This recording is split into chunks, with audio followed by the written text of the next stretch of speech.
My oh my, look at all the bugs on the windshield. Morning America, how we doing today? We are in Idaho. It's about mid after lunch, a little early afternoon I guess. And I'm on my way over to a place to get loaded. And the thing about this load or this video is I can't tell you where I am. Okay. I'm going in to pick up a load, and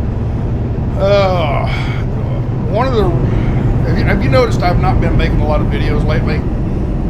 Mainly because Kirk asked me not to make a lot of videos, simply because it gives away too many of the customers and where we're going to pick stuff up. And what happened was about 3 months ago, I guess, something like that. I had made a video and pointed out where I was at and where I was going to, and I didn't really say the customer name, but it was pretty easy to figure out. Did a little bit of research, you can figure out where I was at. And somebody right after that came in and cut the rates on that load, and the people we go through to get that, the broker we go through to get that, we no longer have that load anymore. So Kirk's like, well, that's what happens when you put all that information out on YouTube.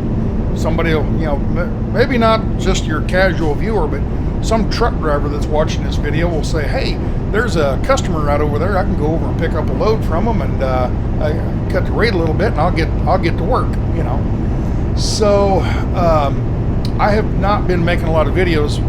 For that is one of the reasons. The other reason, I'm just so stinking busy. I mean, it's been go, go, go.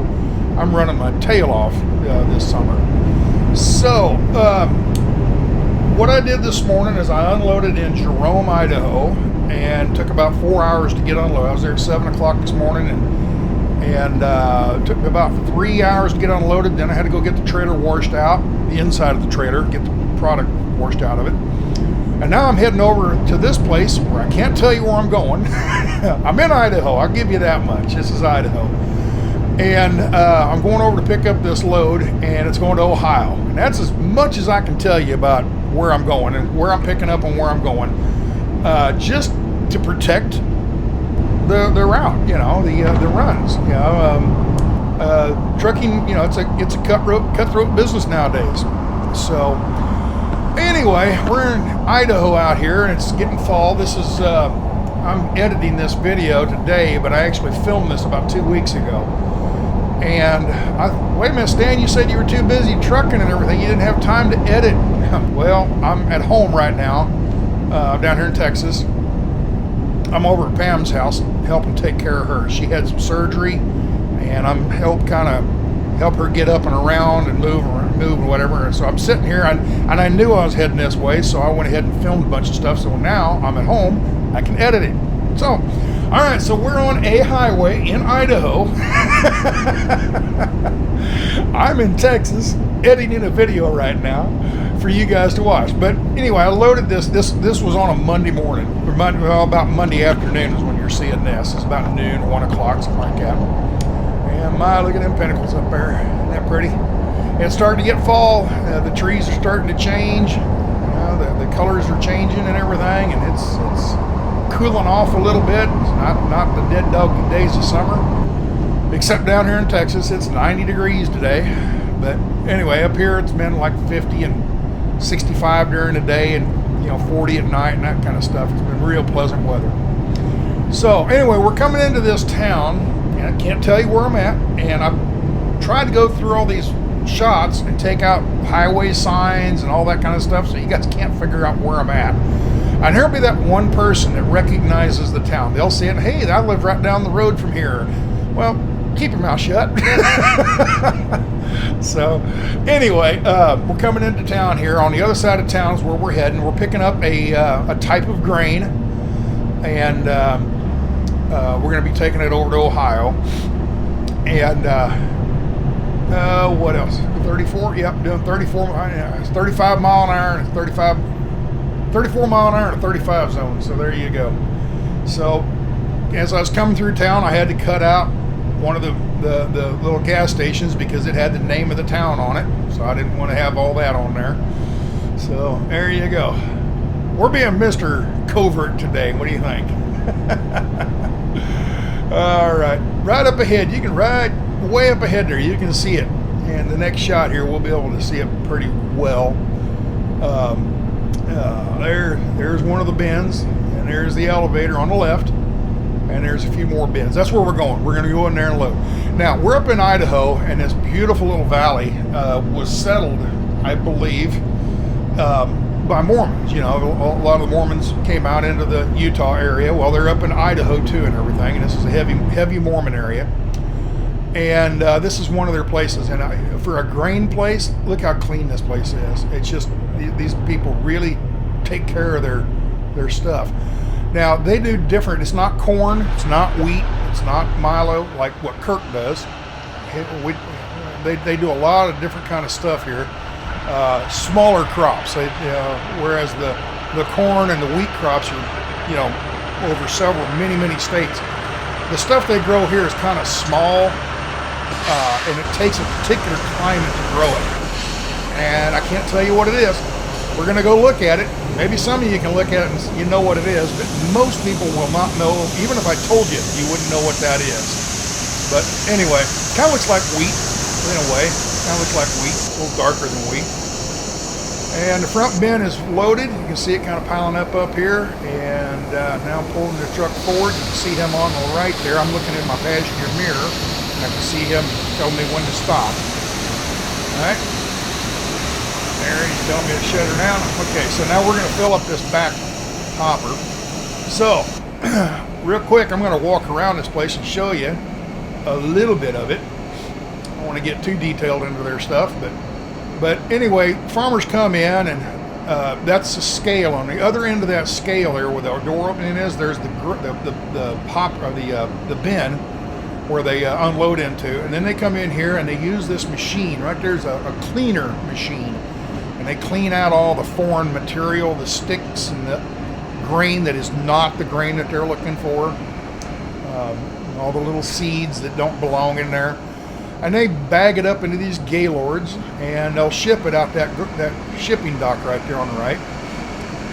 But some of it comes out in bulk. What I'm doing is bulk, okay? And then as you can see, right on the left here outside, there's an outdoor loading dock. And they'll open that garage door up, and they can back a dry van or a reefer or something, and they can load those gaylords into a dry van trailer. And they got several of these bins and different kinds of grains and shit and whatnot. And come around over here. They're right off of a railroad. And that's not a terribly big bin. I mean, yeah, it looks big, but it's not terribly big. I don't know how many bushels it'll hold, but it's about half the size of the ones Kirk has.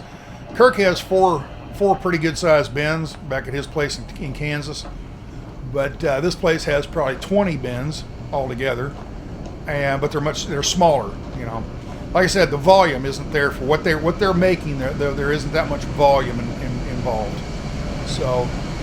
It's kind of a specialty grain, let's put it that way. So there, we're still loading. Let's go back up now. I've cut this video that looks like I loaded in 1 minute. No, it was 15-20 minutes for loading here. So don't like, man, that loaded quick. Well, it loaded fairly quick, but it wasn't like in that 1 minute where I just walked around. So, all right, we're pulling forward. Gonna go pull around the scale and then close the tarp and sign paperwork. I'm out of here. There we go, closing the tarp. Got electric tarp. That black box is an electric motor. It turns the tarp, and as I turn here, the camera's mounted on the frame of the truck.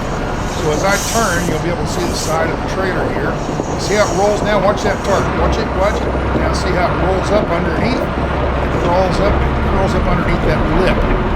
So anybody that was wondering how the tarp works, that's how it works. It rolls up underneath that lip, and you tighten it up. All right, we're pulling back out on the road here, and can't tell you where we're at, but there's some mountains over there. So you can get on Google Earth and look around and tell, hey, there's some mountains, and I recognize that mountain off of Google Earth. I know where he's at now. Oh, mercy. But it is a very prosperous little valley through here. I mean, all the farmers look like they're doing well. The houses are well kept, and you know, looks like there must be some money in this particular kind of, these kind of crops they grow around here. And I think they grow, lots of different kinds of crops, but they need I asked him, this stuff that he, was loading on me. I said, well, what is it, how much does it pay per bushel and stuff like that? And not bad, So I thought, well, I'd tell Kirk about it. And he says, where is this at? And I said, Western Kansas. And he says, it probably won't grow in Western Kansas. It's too wet there. I'm like, what? Well, it's too humid. I'm like, oh, okay. You need a very dry climate. And if you notice, there's a lot of irrigation around here. It doesn't rain much, but they do have irrigation. So it's a deserty, dry climate. But they gather rain out of the water, out of the rivers, and have irrigation that way, canals for irrigation. But it's a very non-humid area. So, all right. So now here's some more farmland, and like I said, everybody's farm looks nice and well kept, and looks like they take pride in their place. It looks like all these little places, and none of them look real junky. Every now and again you come across one, but not most. Most of them are pretty nice. So another thing is you'll notice that the farmland isn't that big. It's only down in the river valleys. Look off to the left there. It's down in the valley, but up on top of the mountains it's not. They graze cattle up there, I'm sure. And listen to the motor howl. I'm pulling a hill here pretty good. I'm going to go up over that mountain pass. Right straight ahead of us, that mountain. I'm heading up through that one of those valleys up through there. We're going to be in it here in just a short time. It's not terribly high. I think I got up about just shy of 9,000 feet. It's the highest I got going over this mountain pass. But the engine, I'm geared way down. I'm pulling about a 5.5–6% grade right through here. It undulates. It'll go 4 and then up to 6 and then down to 3 and then. But anyway, it's working pretty good. If engine fans are running pretty hard. There's some more of that, what I guess they call the pinnacles or something like that. I don't know, right up ahead. Anyway, the fall colors, everything's starting to change. It's getting real pretty. So, we're going to pop over this hill up here, and I looked for the footage. I thought I had footage of me going over the crest of there, but I guess I didn't. It didn't record or something. I couldn't find it. So we're on the other side. We're down in a different valley, and we're driving over here. We got to go over those mountains way off to the left over there, that little kind of a notch in the mountains. That's where we're heading to. And what happened? Okay, there we go. And we're coming into, this is the town of Montpelier. Okay. Is it Montpelier? I forget the name of the town. Yeah, I think it's Montpelier. No, I forget the name of the town.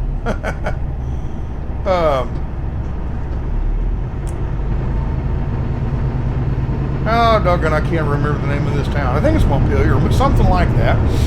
Anyway, so we're on, this is Highway 30 now. We're finally got onto Highway 30, US 30. US 30 comes out of Wyoming by Little America and angles northwest up to Pocatello, Idaho. Okay, so we're getting really close to Wyoming here. I think the next shot, this next shot, we're in Wyoming now. And the sun's starting to go down, see, toward the end of the day.